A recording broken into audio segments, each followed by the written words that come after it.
Your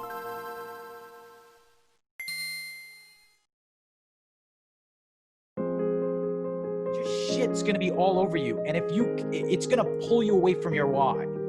And your resilience in life is to get back to your why. Because I'm going to tell you something that's fundamentally morbid, but real in nature. We only have a certain amount of time to do our shit. So getting your why right is probably one of the most important things you could ever do in your life. We're going to get that shit right. You don't have to go, why am I alive?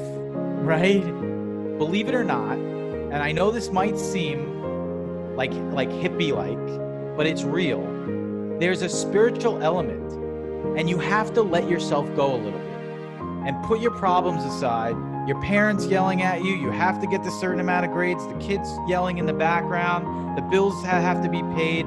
You got to put that shit aside. I know it sounds crazy, but it's pretty simple. You just start with why. And again, I just want to reference this. You're like, you might be thinking, why are we doing it? Like, why? Because your whole foundation is built on why. After why, we're going to go into what. What is what you want to build? That's why you're here. That could be a business. That could be something like a podcast.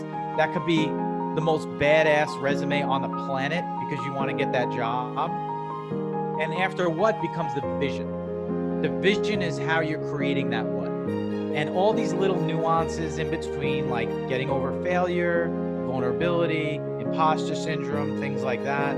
The things that can come as hurdles to get to your what and your vision. But if your dream job is a dream job, then you need a badass resume. And the way we're approaching this holistically is branding, personal branding, and also company branding. Like if you're building a company, we'll work on how important branding is and what branding is.